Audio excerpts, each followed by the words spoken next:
Good morning mga kaguro!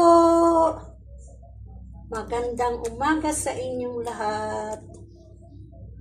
Sana safety po tayo mga kaguro at salamat sa Panginoon at medyo umayos na po yung panahon. Pero hindi po natin alam kasi pabago-bago po yung panahon ngayon mga kaguro.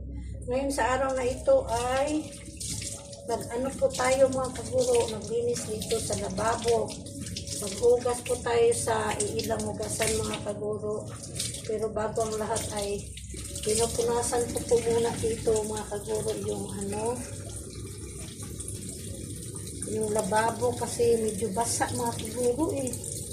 May anggi po kasi sa itaas dahil may open kami dito sa may kusina namin. May open sa itaas para pagka hindi po mainit at saka diretso yung puso.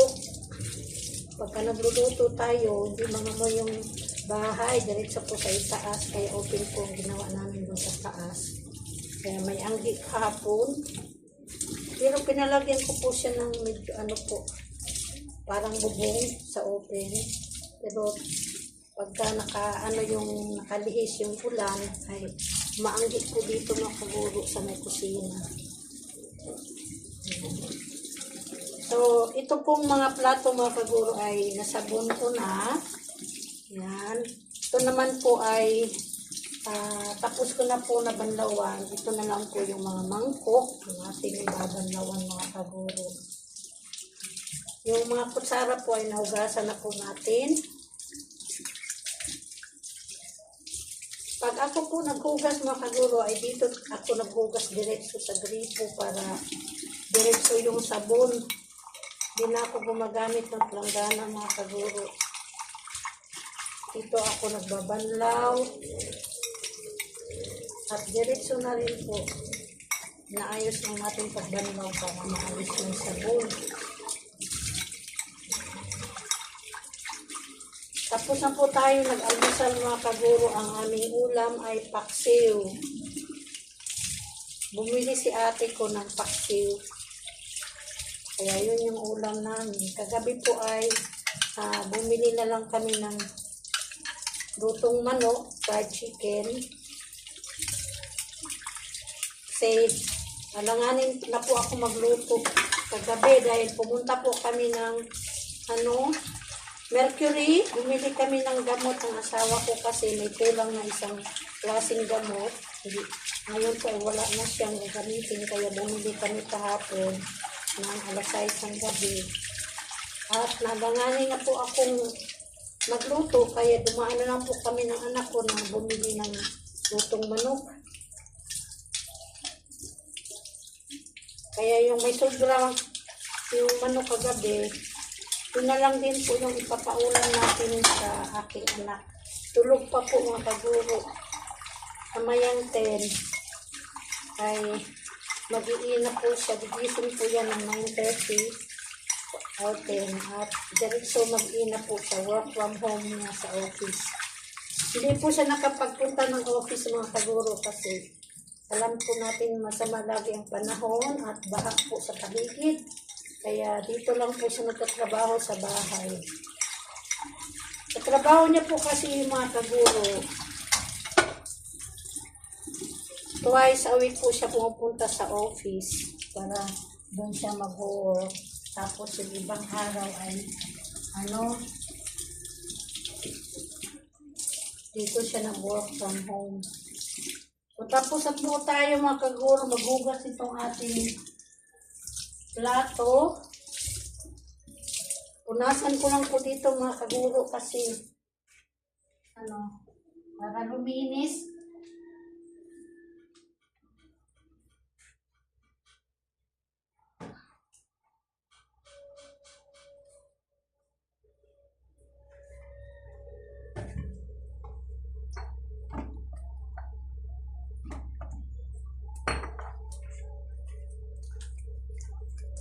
Ito po mga kaguro ay pagkain to ng aso namin doon sa baba, yung askal na aso namin, si Mute. Napakain ko na po siya at marami po, hinati ko, ito yung kalahati. Mamayang gabi naman po, papakain ko po sa kanya, lagay ko lang po sa ref. Ang ulam niya po ay longganisa at saka yung namin, ulam namin kapong sobra na yung corn tuna. Binisa ko nilagyan ng itlog. So may sobra. Inalo ko po dyan. At mamaya na po ito niya. Mamaya na po ito papakain ko. Yung pizzo naming mga aso ay nabigyan ko na rin po sila ng pagkain. Hindi po, andito si Bamba mga kaguro, kapatid ni Tantan. So ito po ay takpan lang po natin mga kaguro. Para hindi na namin. Ito po yung apo namin mga kaguro, si Bambam yan.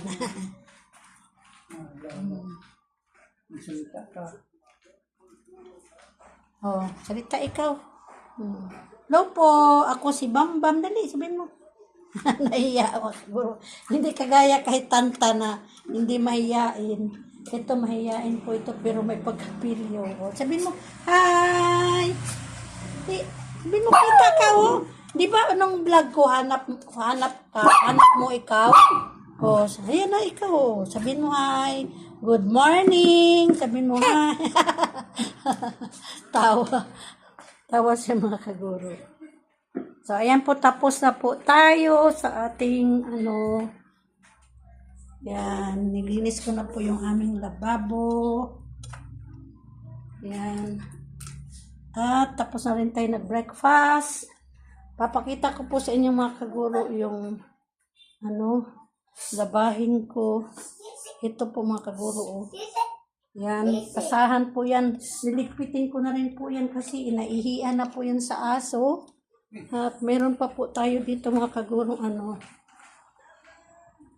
labahan natin. Basahan. Tingnan nyo po mga kaguro yung aming, ito po yung washing ko mga kaguro. Binili ko po itong second hand para po labahan ng mga basahan ng aso. Ito naman po yung washing namin para sa aming mga damit. Yan. Ayan po mga kaguro yung mga sinampay kong basahan. Ayan, binili ko sa araw para matuyo po. Ilan na lang, yung iba natuyo na.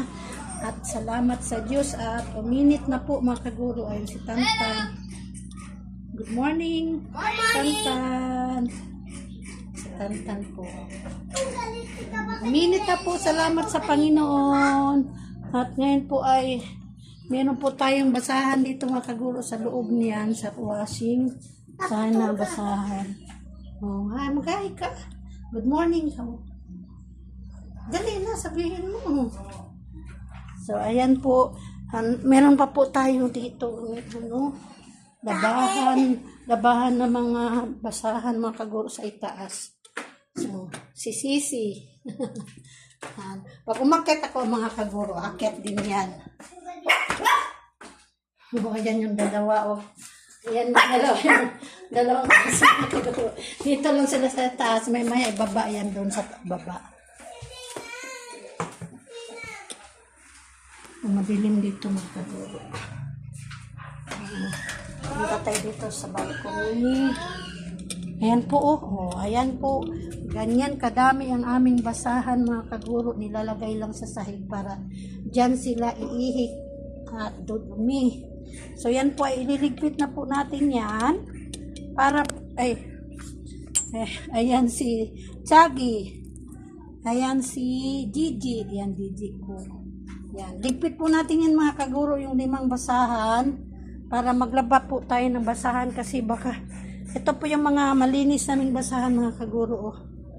Yan, ito yung mga basahan ng malinis na laban na po yung lang po dito nakatupi para pagkailangan palitan yung mga na marurumi na palitan namin dito.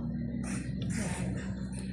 At kita nyo po, meron na naman pong pupo. Ayan, may pupo na naman po. Ayan. Nililigpit namin kaagad kasi kinakain nila mga kaguro. Yung sweet soup po pala mga kaguro. Pag kinakain yung pupo nila. Ganun daw talaga yung ganitong klaseng aso. So, ligpit lang natin mga kaguro. Ito yung may plastic po tayong binili para po pangdampot ng pupo nila. So, damputin lang natin. Yan.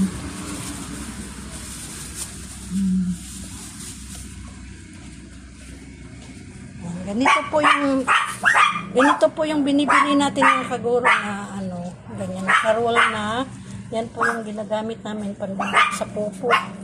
So, ito na po yung nadampot natin. Ito pa. Yan. Lagay lang natin sa lagyanan mga kaguro.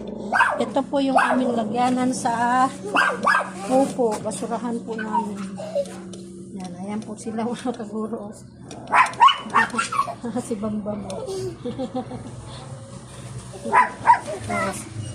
Yan. Umihi na naman po mga kaguro. Oh. Punasan natin. Mama, So, ayan. Thank you, Lord. At umitin mainit na po yung panahon. Gumanda na po yung panahon, mga kaguro. Uminit na. At matutuyo na ang ating mga sinampay. Ayan. So, balik po tayo dito, mga kaguro.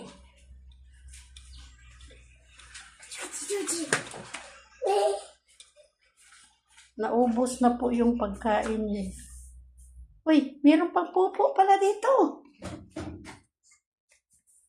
Ay, nako.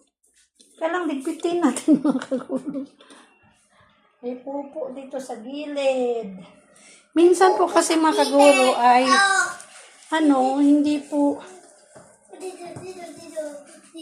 hindi po matatapat pag tumatay sila, hindi po matatapat sa ano. Ano ba ito patulin? Hindi ko putol kasi.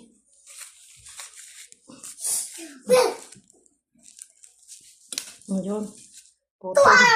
Yan po, pinutol ko. Para sa ano.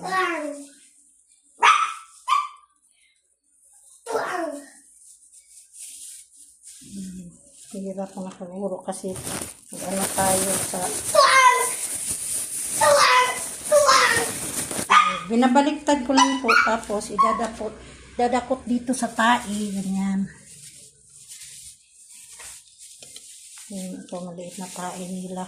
Maliliit lang naman po yung pupo nila mga kaguro.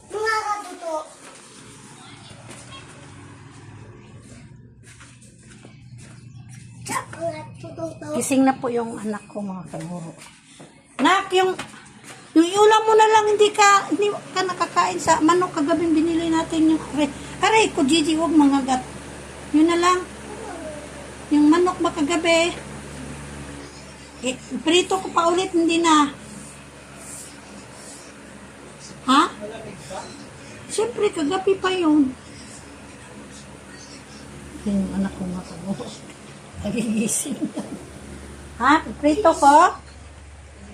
Ha? Yan, mag-prito tayo. Mag-prito natin ulit mga kaguro yung ating yung manok. Si Bambam. O, malaglag ka, hawak ka, humarap ka doon pababa. Humarap ka doon, huwag ganyan. Dali na. Hawak ka, hawak. O, kita ka? Apo namin ito mga kaguro. O, hawak doon sa kapila, hawak. Yan, naiwan ko na dito yung hugasan pa mga kaguro. Galing po kasi ako kanina nagpakain ng aso. Ito po yung lagyanan kanina sa pinakainan natin ng aso. At may dalawang baso. Hugasan pa po pala ito. Hugasan natin mamaya. Pero magprito po muna tayo mga kaguro ng ulam ng anak ko kasi prituhin natin yung niya.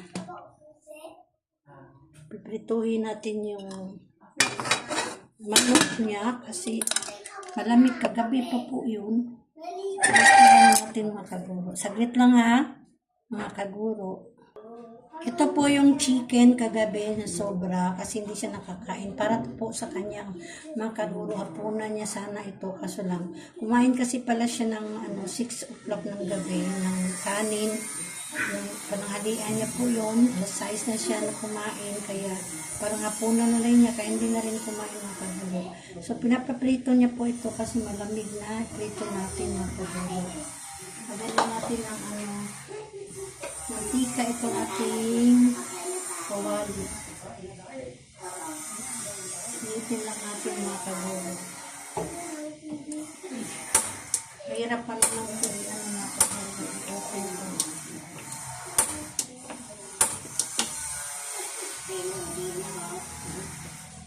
Tagal mag-ano open na ito.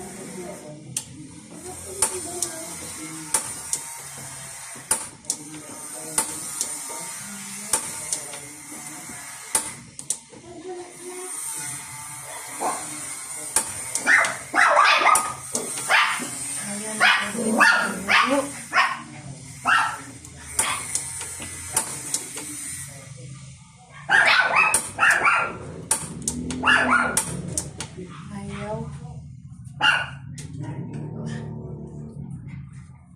Try natin ulit.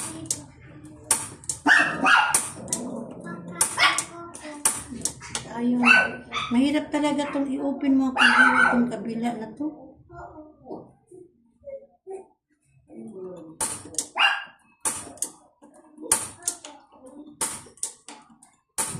Ayun. Salamat. So, ayan. Painitin lang po natin yung mantika, mga kaguro. Tapos, maglagay na natin yung chicken. Sando pa lang natin yung kanin, yung aking anak, mga kaguro. Nandito po yung kanin niya. Ayan. Magsandok na po ng kanin para sa kanya. Kumain na kaming dalawa ng asawa ko, mga kaguro. Yung anak ko na lang.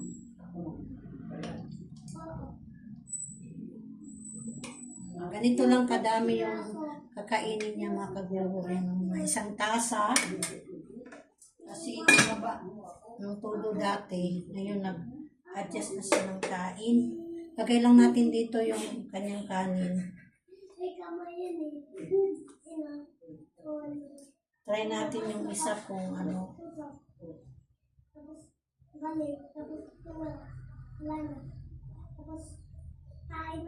Lamig pa. Ayan.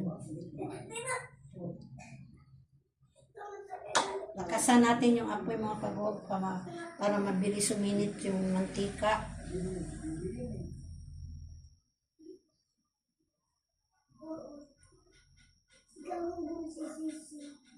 So, try natin. Yan, lagay na lang natin. Malapit na siyang uminit, mga kaguro.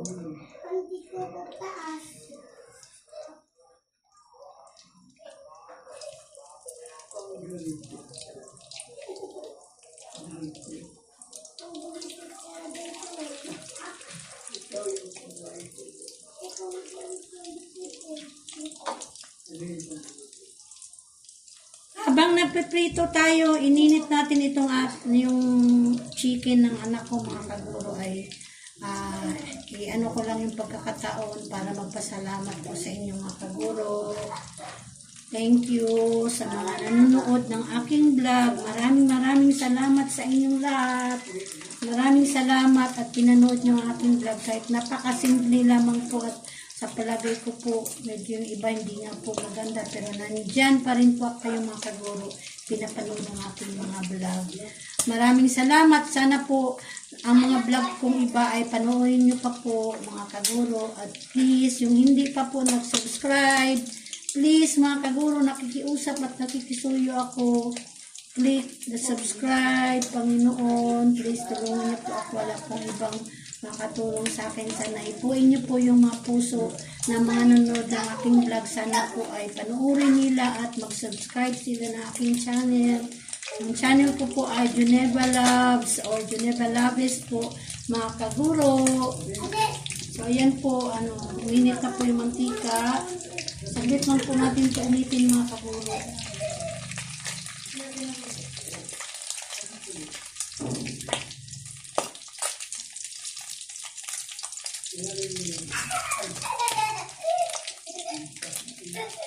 Baliktarin na natin para saglit lang naman. Para uminit lang po siya.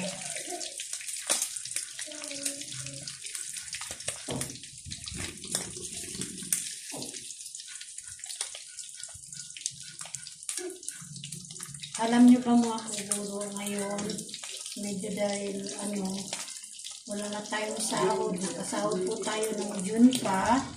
At itong July, dapat may sahod pa po ako. Pero hanggang ngayon, 21 na lang, or 21 na lang ng August ay hindi ko pa rin po na-sahod yung isang buwan kong yung July po. So, nag-aantay tayo. Habang naantay natin ay napakaunti na lang po ng laman ng ATM po sa sa sahod ko. Kasi hindi pa po kino-close. So, doon siguro papasok yung aking sweldo sa July. Naantay natin mga kaguro. Medyo tipid-tipid po tayo ngayon mga kaguro kasi talagang tapos na sa budget. Wala na tayong sahod. Wala na tayong sinasahod. Naantay tayo sa sahod ko sa last sa July. Tapos naantay na lang din ako para sa aking retirement. Ganun naman po. So, medyo tipid po tayo ngayon. Kasi yung gamot namin mga kaguro sa aming dalaw ng asawa ko, kada kinsinas po, bumibili po ako ng gamot sa aming dalawa ay laging 2-4 po mga kaguro at discounted na po yun. Kasi maraming klase ang iniinom ng asawa ko ay 4 na klaseng gamot mga kaguro. Sa akin naman ay 4 din. Minsan hindi ko mabili yung ibang ko kasi vitamins lang naman po. At magbuwanan kami po mga kaguro ng 4-8 sa isang buwan ng gamot namin. Mahirap po pero wala lang tayo sa Panginoon. At nakakatulong naman din po yung pensyon ng asawa ko. Kasi naman po doon ako kumukuha para sa pambili namin ng gamot. Kasi naman po yung pension niya para sa gamot namin. Doon ako kumukuha. So siguro po kapag matanggap ko na yung retirement ko, kailangan po yung magamit natin kada buwan po ay hindi po lalampas sa amount ng bali, yung pension ko monthly. Kailangan hindi po lalampas kasi 5 years pa po bago ako makapag pension mga kaguro. Kasi nilansam na lang po natin yung ating makakuha sa retirement. In advance ko na po yung 5 years. Kaya 5 years po bago ako makapag pension mga kaguro. So, kailangan bago tayo makapag-pension ay meron pa tayong matitira sa ating pera po sa matanggap natin sa retirement. So, bala ko po magtinda-tinda ng sari-sari, kahit ano lamang po para makakatulong kahit kaunti mga kaguro. So, tapos na po tayong magprito nito. Patayin na po natin mga kaguro. Kunin na natin ito. Mainit naman na.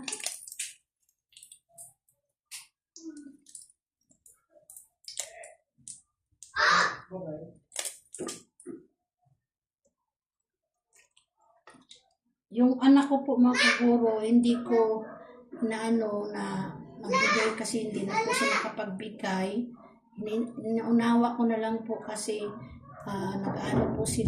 nag-prepare po sila para sa pagpunta namin ng Hong Kong. Hindi naman po akong gumastos noon sila ng anak ko. Pupunta kami ng Hong Kong, kasama din po yung magulang ng girlfriend niya at yung girlfriend niya kasama rin po. Pupunta kami sa Hong Kong sa November na darating mga kaguro at sila po lahat ng gumastos pati po sa aming manos doon sa Hong Kong. Kaya inayaan ko na lang po na hindi muna siya magbigay ngayon para po doon.